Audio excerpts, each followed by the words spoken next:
وقت ہم یہ دیکھ رہے ہیں کہ عبوری حکومتیں موجود ہیں. ایک طرف الیکشن کمیشن یہ کہہ رہا ہے کہ ہم شفاف انتخابات کرائیں گے. پہلی بات تو یہ ہے کہ جو 90 دن کی شرط تھی وہ شرط پوری نہیں ہوئی ہے. اس عبوری حکومت نے بھی اور الیکشن کمیشن نے بھی غیر آئینی کام کیا ہے, غیر قانونی کام کیا. بہرحال انہوں نے اب 8 فروری کی ڈیٹ فکس کی ہے. شفاف انتخابات کی پہلی شرط کیا ہوتی ہے؟ وہ ہوتی ہے کہ سب کو برابر کے موقع فراہم کیے جائیں. کیا اس وقت ملک میں تمام جماعتوں کو برابر کے مواقع حاصل ہیں؟ نہیں ہے. ایک وہ فرد اور وہ جماعت جس کا سربراہ ڈکلیئرڈ عدالت کی طرف سے سزا یافتہ ہے, نااہل ہے, اس فرد کو بادشاہ سلامت بنا کر پیش کیا جائے اور دوسری طرف ایک پارٹی کے سربراہ کو جیل میں ڈال کے رکھا جائے. اگر عدالتوں کی کاروائیاں ہیں تو عدالتوں کی یہ جو کیسز ہیں وہ تو سب کے اوپر ہیں. تو لیول پلینگ فیلڈ کس کو کہتے ہیں؟ تو جب آپ کا دل چاہے ایک آدمی محبوب ہو جائے, جب آپ کا دل چاہے وہ معتوب ہو جائے. تو اس طرح تو یہ نظام نہیں چلتا. اس کو تو لیول پلینگ فیلڈ نہیں کہتے. اور لیول پلینگ فیلڈ کا مطالبہ کرنے والے اگر پیپلز پارٹی کے لوگ ہیں, وہ تو پاکستان کے بچے کو پتا ہے کہ یہ تو جیت ہی نہیں سکتے سوائے دھاندلی کے, کرپشن کے, لوٹ مار کے, قبضے کے. اور انہوں نے کراچی کے میئر کا جو الیکشن کیا وہ تو پیپلز پارٹی کے لیے ایک ایسا کلنک کا ٹیکا بن گیا ہے کہ جن کا تعاقب ہر جگہ کرے گا. بات اسپورٹس کی ہو رہی ہو تو بھی لوگ یہ بات کرتے ہیں, بات لمس کے اسٹوڈنٹ سوال جواب کر رہے ہو تب بھی یہ بات ہوتی ہے, بات جو ہے وہ الیکشن پر بات ہو تب بھی یہ ہوتی ہے, اور شفاف الیکشن کی بات ہو تب بھی بچہ سوال کرتا ہے کہ کراچی کے میئر جیسے الیکشن کرانے ہیں آپ. اگر یہ الیکشن کرانے ہیں تو پھر اتنے پیسے کیوں ضائع کر رہے ہیں؟ نتیجہ بتا دیں پہلے ہی. تو لہٰذا یہ لیول پلینگ فیلڈ ان جماعتوں کے لیے کہ جو نون لیگ یا پیپلز پارٹی یا ایم کیو ایم یا جو پی ڈی ایم کی پارٹیاں ہیں, ان کو زبردستی بڑھا کر کے, زبردستی کھینچ کے, زبردستی ملا کے, سائز بڑھا کر جو کام کرنے کی کوشش کی جا رہی ہے, یہ میں آپ کو بتا دوں کہ یہ کامیاب ہونے والی نہیں ہے. ایک حد تک مینجمنٹ ہو سکتی ہے, عوام کا ریلا سب کو بہا کر لے جاتا ہے اور پھر یہ تماشا دیکھتے رہ جاتے ہیں. اور ویسے بھی ان کے انٹرنل تضادات بھی سامنے آئیں گے. مفادات کے لوگ ہیں, مفادات کے لوگ کبھی بھی بہت دیر تک ایک ساتھ نہیں چل سکتے. جب ان کو کچھ ملنے لگتا ہے تو یہ جوتیوں میں دال بھی بٹنے لگتی ہے. اور یہ تو مسلسل ایک عمل ہے کرپشن اور لوٹ مار کا, اور اس کی مسابقت ہے, اس کا مقابلہ ہے. ڈیولپمنٹ کس کا ایجنڈا ہے؟ اگر ڈیولپمنٹ ایجنڈا ہوتا تو پاکستان کا یہ حال ہوتا. یہ 40 سال سے برسر اقتدار پارٹیاں ہیں, تو انہوں نے اگر تعمیر کرنی ہوتی تو آج پاکستان کا یہ حال ہوتا.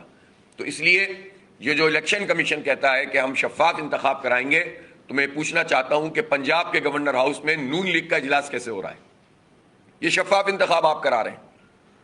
چاروں گورنر اس وقت پارٹیوں کے لگے ہوئے ہیں, سندھ میں, پنجاب میں, بلوچستان میں اور کے پی میں. چاروں پارٹیوں کے گورنر تقرر ہوا ہے اور آپ کہتے ہیں لیول پلینگ فیلڈ ہے. آپ یہ بتائیے جو عبوری حکومتیں ہیں اس وقت کے پی میں اور پنجاب کی عبوری حکومت, تو خاص طور پر اس کی کوئی لیجیٹیمیسی نہیں ہے, اس کی کوئی قانونی حیثیت, آئینی حیثیت نہیں ہے, اس لیے کہ وہ تو 90 دن میں انتخاب اس کو کرانا تھا. اور وہ کرتے کرتے آج کھینچ کے 6 7 8 مہینے نکال دیے انہوں نے, اور اس کے بعد بھی اب مزید فروری تک. تو ان کی تو کوئی پوزیشن نہیں ہے, اس کو تو برطرف ہونا چاہیے. اس کو برطرف کیے بغیر کیسے آپ فیئر اینڈ فری الیکشن کرا سکتے ہیں؟ اسی طرح سے اگر یہی ڈی آر او اور آر او نے جس طرح کراچی کے میئر کے انتخاب میں تھے انتظامیہ کے, تو یہ تو پھر کیا کرائیں گے؟ میں تو یہ مطالبہ کرتا ہوں کہ تمام آر اوز اور ڈی آر اوز یہ عدلیہ سے ہونے چاہیے, اور عدلیہ میں بھی صوبوں میں انٹرچینج کرنا چاہیے, تاکہ کوئی احتمال ہی نہ ہو کہ کسی بنیاد کے اوپر آپ کہہ سکیں کہ کوئی آدمی جو ہے وہ پارٹی بن سکتا ہے. پھر بھی اگر کچھ ہوگا تو اس کو قانون کی بنیاد پر دیکھا جائے گا. صرف تقرر کر دینے سے تو مسئلہ حل نہیں ہوگا.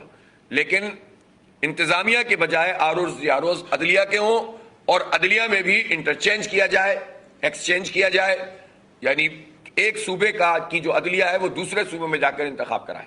تب جا کر کسی حد تک ہم کہہ سکتے ہیں کہ آپ کچھ جو ہے شفافیت کی طرف جانا چاہتے ہیں.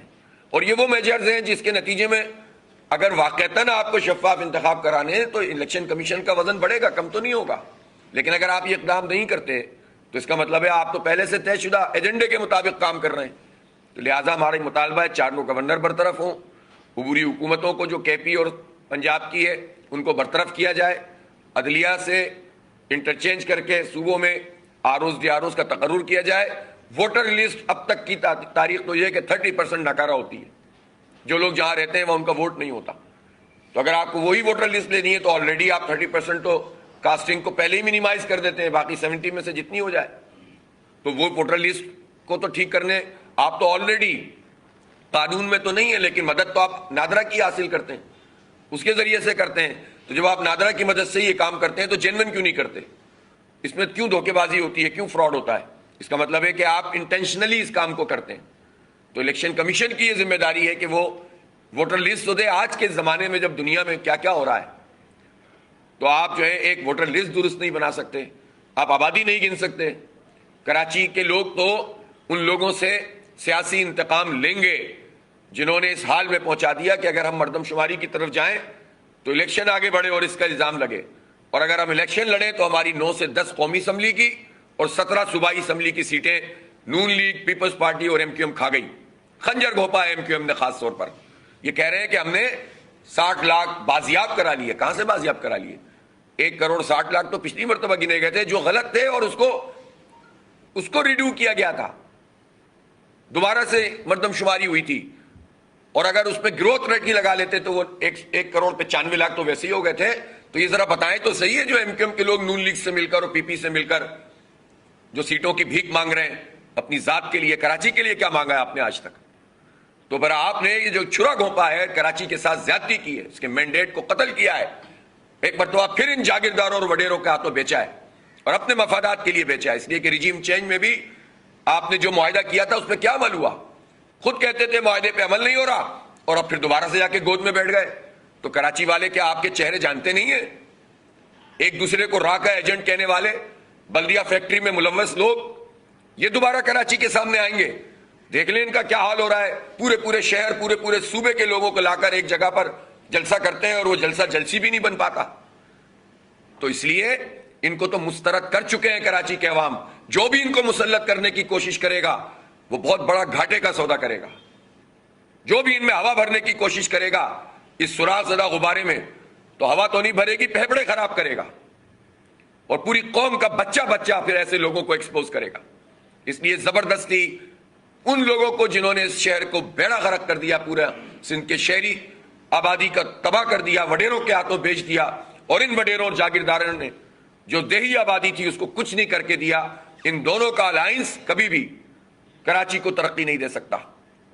اس لیے یہ جو ہماری آبادی کھائی گئی ہے, انشاءاللہ کراچی کے عوام ان سب جماعتوں سے انتقام لیں گے, اپنے ووٹ کے ذریعے سے انتقام لیں گے, اور ان لوگوں کو مسترد کریں گے مکمل طور پر. انشاءاللہ پتہ چل جائے گا ان کو کہ یہ کیا کرتے رہے اور کس طرح بیچتے رہے ہمیں. تو اس لیے یہ جو میں لیول پلینگ فیلڈ کی اور شفافیت کی بات کر رہا ہوں, ان اقدامات کے ذریعے سے یہ نظر آ سکتے ہیں. اس وقت پوری حکومت